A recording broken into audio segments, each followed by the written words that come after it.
Well, we're back again, folks, and welcome to more of Dragon Age Origins. Oh, come on, Steam, why you do this to me? Let's spend the episode and talk to our party a little bit, shall we? Something I can help with? Can you teach me to be a bard? That's an idea. I've watched you, and I do think you'd find some of my skills quite easy to pick up. Let's just go over there, away from the others, for safety, yes? I expect there shall be daggers flying about willy-nilly for a time. Well, mission accomplished!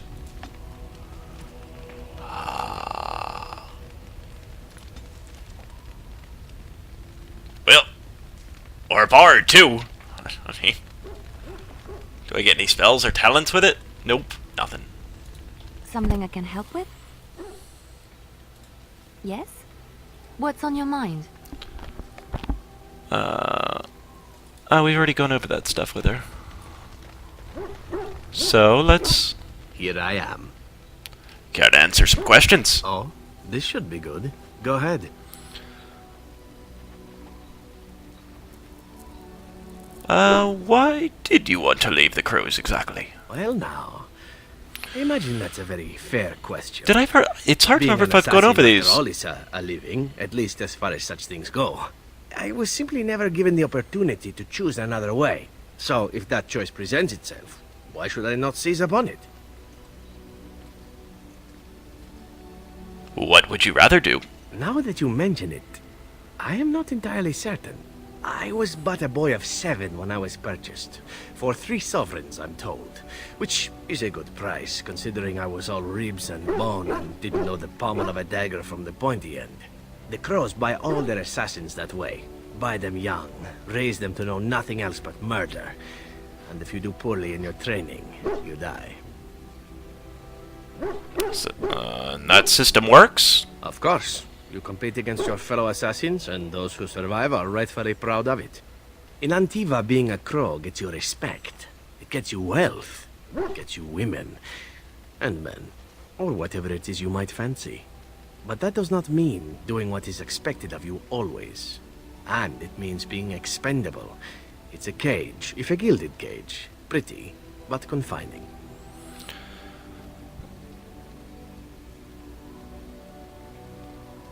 Why didn't you just leave? And become the next mark for some up-and-coming crow? Not likely. The only way to leave is for them to think you're dead. And even then, you'd best be scarce. As for what I'll do in the future, presuming that there is one, I truly can't imagine. It might be interesting to go into business for myself, for a change. Far away from Antiva, of course. For now, naturally, I go where you go. Won't the crows eventually find you? Eventually can be a very, very long time if one plays one's cards right. Come now, enough chit-chat. Talking about the crows summons them, you know. Any Antivan fishwife could tell you so. A little more? Here I am. Oh, this should be good. Go ahead. What does it take to become an assassin? Well, the crows would have you believe that it is an involved process that takes years of training. The sort that tests both your resolve and your endurance. Survive that process and maybe, just maybe, you're good enough to start being considered one of them. But quite frankly, the truth is that all it requires is the desire to kill people for a living. It's surprising how well one can do in such a field. So you have to be a murderer. Now, it need not be thought of so crudely. We all do our share of murdering around here, don't we? An assassin simply specializes in striking from stealth, and in maximizing that first attack to be as lethal as possible. Debilitate your foe, either by poison or by crippling their limbs, makes any follow-up combat you need to engage in that much simpler. That sounds like it could be useful. See? Getting paid for the act is beside the point. An assassin is more a tactical choice than a lifestyle. Of course, the crows like to pretend that their abilities are trade secrets, shrouded in shadows and wrapped in a blanket of mystery. So let's just keep this between you and me, shall we? Wait, the disapproval by 5? Okay. I am. Can you teach others to be an assassin? Oh, I certainly could, but I won't. I swore to the crows that the things they taught me were to remain a secret. And while, yes, they are already angry at me, I'd rather not push things, you see. Very well, I'll respect your word. If you are truly insistent, well, let me think about it. The crows are already angry at me, yes? Who knows? Alright. Here I am. See what else we can go This for. should be good. Go ahead. Do you actually enjoy being an assassin? And why not? There are many things to enjoy about being a crow in Antiva. You are respected, you are feared. The authorities go out of their way to overlook your trespasses. Even the rewards are nothing to turn your nose up at. As for the killing part, well, some people simply need assassinating. Or do you disagree? You've never killed an innocent? Now there's an interesting word, innocent. How many men do you know who can claim to be truly innocent? But if you're talking generalities, such as children and relatives and bystanders and such, never on purpose. But it happens. It's unfortunate, but death comes to us all. If not me, then some wasting disease, or a fall down the stairs, or Fail the or hands of a Mulculus. darkspawn. It's all relative in the end. That's a very practical attitude. Death happens, as we like to say, and when I get paid for it, death happens more often. As far as enjoying the act of killing itself, why not? There is a certain artistry to the deed, the pleasure of sinking your blade into their flesh and knowing that their life is in your hands.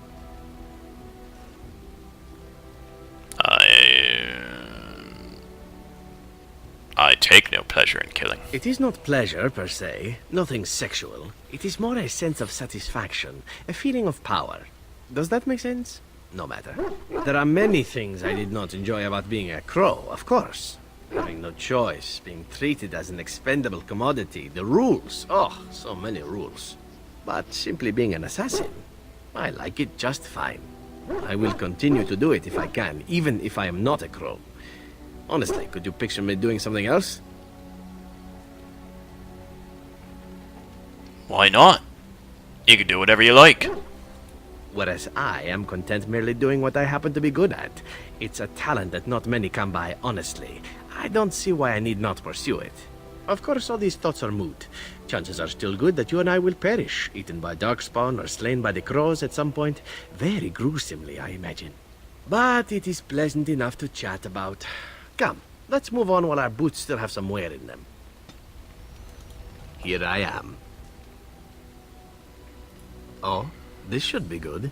Go ahead. Tell me a bit about Antiva. Oh, you wish to know about Antiva, do you? The only way to truly appreciate it would be to go there. It is a warm place, not cold and harsh like this Ferelden. In Antiva it rains often, but the flowers are always in bloom. Or so the saying goes. You don't like Ferelden? It is fine enough with its dogs and its mud. The people are spirited, even if they can't tell the difference between an assassin and a mere killer. I hail from the glorious Eva City, home to the royal palace. It is a glittering gem amidst the sand, my Eva City. Do you come from someplace comparable?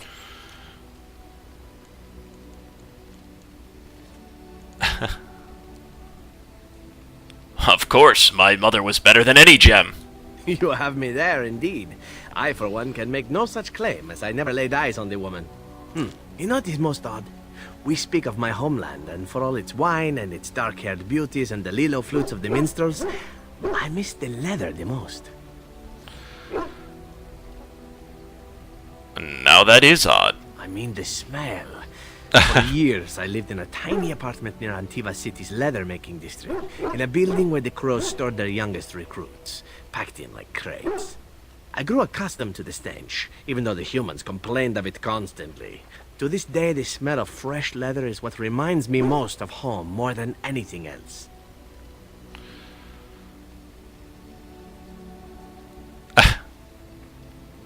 You sound like you've been away from home forever. Oh, not so long, I know. It is my first time away from Antiva, however, and the thought of never returning makes me think of it constantly. Before I left, I was tempted to spend what little coin I possessed on leather boots I spotted in a store window. Finest Antivan leather. Perfect craftsmanship.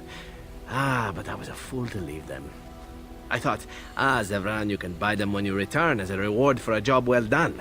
More the fool I, no?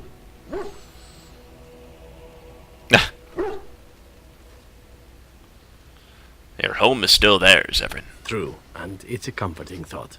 One simply never knows what is to come next. How could I have suspected I would end up defeated by a handsome Grey Warden? A man who then spares my life? I could not. Well...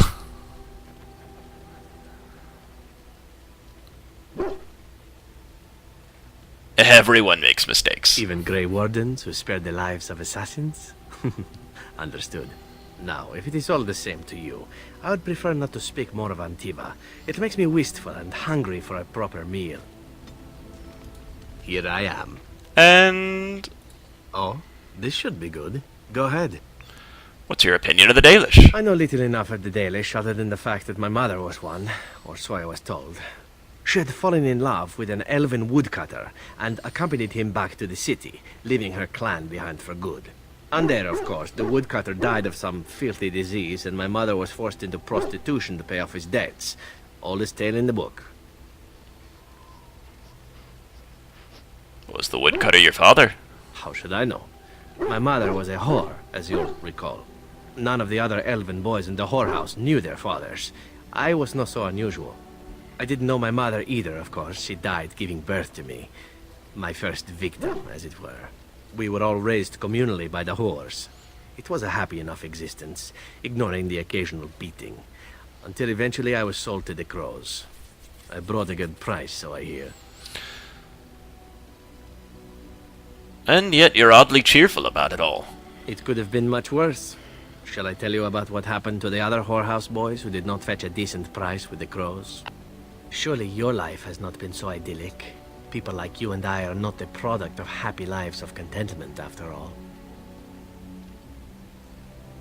You can say that again. My original point is that my mother's Dalish nature was always a point of fascination for me. Through all the years of my crow training, the one thing of my mother's that I possessed was a pair of gloves. They were of Dalish make, I knew that much, and beautiful. I had to keep them hidden, of course, as we were not allowed such things. Eventually, they were discovered, and I never saw them again. Has there been no joy in your life? Oh, there has been plenty.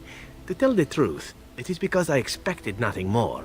Still, even I eventually thought that it would be better for me if I ran off to join the famous Dalish when one of their clans drew near Eva City. Naturally, the reality did not live up at all to the fantasies I had constructed as a boy, staring at those gloves. But such is life. Come, enough talk of the Dalish. Let us move on. Fair enough. We, obviously, if you haven't already figured out, this is gonna be a talky episode. What do you need? Ask away. Did I already... I suppose I could. But I really would rather not. When the Grand Cleric let Duncan recruit me, she made me swear never to reveal Templar secrets outside of the Chantry. I'd rather not go back on my word. Very well. Ask me later, perhaps. Maybe I'll change my mind. This is not something small you're asking, after all. It's hard to remember... What do you need? Ask away. I think, I've asked all that stuff. This freaking dog is... Alright. Puppy, what's going on here? What's going on? Why are you barking like crazy? You just need to be pet? Was that it? Sten? Yes. I want to discuss something you mentioned. Speak, then. Then I suggest we move on. Okay. I am hardly surprised. Very well. As you wish. Shale, I see it found some augmentation crystals. I was not even aware it knew about them. Well done. So, what does it think? They don't make me look any wider, do they? I find I'm already too wide as it is. No, they're quite slimming. It must be the vertical pattern it put them in. Did it know to do that? It must have. I think it should find some more as soon as possible. I want to glitter from ear to ear, so to speak. What's with the heavy size? Oh, that. Merely reflecting on the hopeless nature of the task in front of it. The most likely outcome is that it and its companions will become a stain on some rock for the Darkspawn to tread upon. I shall be moved to a single tear by the tragedy. I don't think our chances are so bad. Oh, how adorable. Such hope is sweet to see, if a bit alarming. What's that? Did it hear flapping wings? There may be pigeons nearby. We should be alert. I have some questions. It doesn't have better things to do. Are those crystals in your skin? I like to think of them as accessories. What do they do? I suspect that it is an art that was practiced when golems were more, commonplace. My former master collected whatever lore he could find on the subject. He searched far and wide to collect what crystals he could and then added them. It is not an unpleasant sensation. It's a dwarven thing, then. So I would assume. My former master enjoyed poking around the ruins in the deep roads after all, and bartering with others who did. As I understand it, the crystals allow me to alter the flow of magic around me. Wilhelm had hoped to turn me into a battery of mana, something he could tap at will. Did he succeed? Not really. Although now that I think of it, these attempts may be what caused my disruption. Some of the crystals increase the presence of mana, some absorb or reflect spells. There are various kinds. All I can promise is that should it ever find one of these crystals, I can likely tell it the function and what it would do if added to me.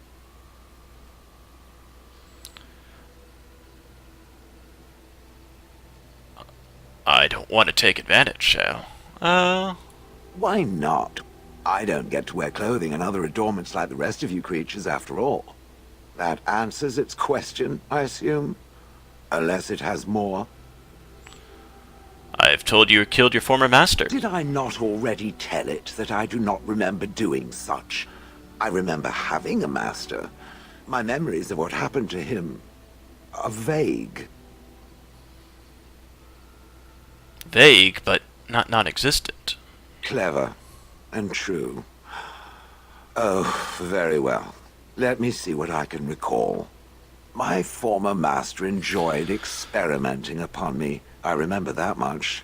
There was tinkering with spells, and then the crystals. He was very eager to alter my function, I think.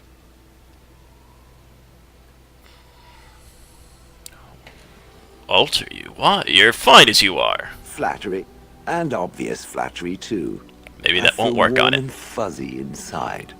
He possessed my control rod, and back then, it would have prevented me from doing anything he did not command me to, no matter how I might have wished to. So what happened? I am unsure. He was experimenting, and then nothing.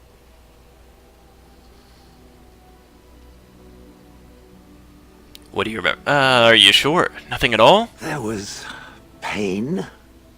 I do not feel it as soft creatures do, so the memory is an odd one. And then he was gone. I was standing where I was, in the village, and I could no longer move. The villagers came, poked and prodded me in fear, and then realized they could neither move me nor destroy me, so they simply left me. And in time I forgot I hadn't stood there all along. That must have been terrible. In fact, at first I found it more of a relief. For so many years I'd had to leap to that little toadstool's every command. Get this, pick up that, put it down, pick it up again. The gall! At first, I'd hoped he'd simply decided to leave me there paralyzed, an acceptable trade-off. After years passed, I simply stopped caring. Maybe it has something to do with your crystals. Possibly. Except that he was not experimenting with the crystals at the time, I think. But my memory is not good. It may be correct. Whatever the mage did seemed to render the control rod useless, for which I should be thankful, yes? And provided it doesn't decide to copy his experiments, not that I would allow it, it is nothing to fear from me. Much. Sounds good to me. The things that it fights, and it fights things often, that is a different story. Let us get back to the walking and the fighting. My stone is beginning to itch again. Hey!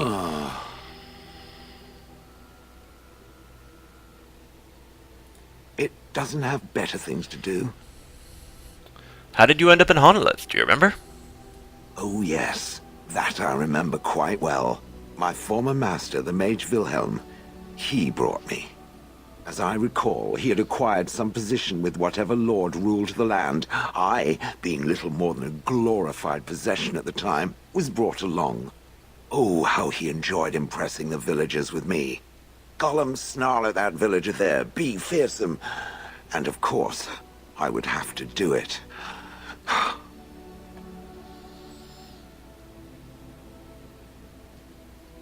Do you remember anything before Honolith? I traveled with the mage. He did a lot of traveling, I remember that. But where we went, it is rather fuzzy. I remember great battles, fighting many humans long ago.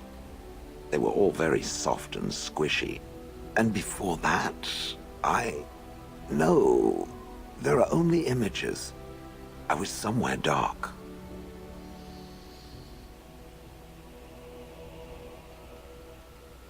Just how old are you? I have no idea.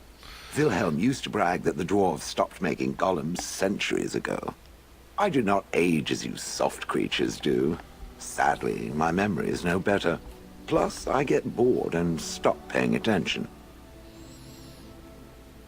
Good. I was just about done talking about it. It does like to have a good chat now and again, doesn't it? Well, we got some out of him. If there's anything I can do for you, please, please, I'm sure... Alright, we got selling to do. Orden's longsword, yeah, let's just get rid of some of this crap. This is good. We don't want to sell that. Antique warding crossbow. I just don't think it's better than what I have. Although it actually might be. I don't even know where I found that at. Hardened leather gloves. Damn, like... Yeah, I lose the dexterity. I'm just gonna get rid of it. Tier 4, that's fine. Fine. Wait, can I use this now? 34 dex. I don't think I have 34 dex, do I? I do! Oh man, I can use this now? When did that happen? I mean, this thing is going to be a monster in battle. You and your friends are formidable folk, indeed. I'm sure... This metal shield we'll get rid of. That we want to keep, that we want to keep. We'll get rid of that. We've got these ones we'll keep. That we'll keep. Is there anything else that... Like the gems, I don't know. I just want to keep them.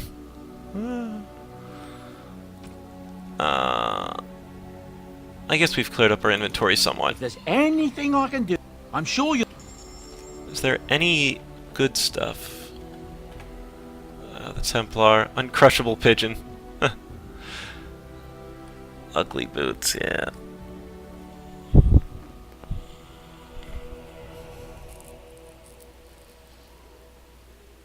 Increases monetary gain.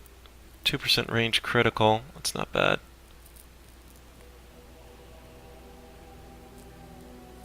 Bard's dancing shoes. That's not bad. Much 10 gold for that shit. Yeah, that's a little bit too much.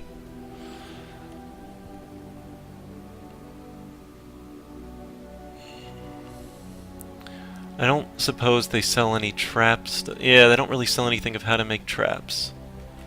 Alright. Oh, can I enchant this actually? Sorry. Enchantment? No, but I can do Oathkeeper. Olaf's prized cheese knife. What do we do? A Journeyman Lightning. And, give it some light. We'll make that a little lightning shocker. Let's see what Morrigan wants, shall we? What do you wish of me? If you must.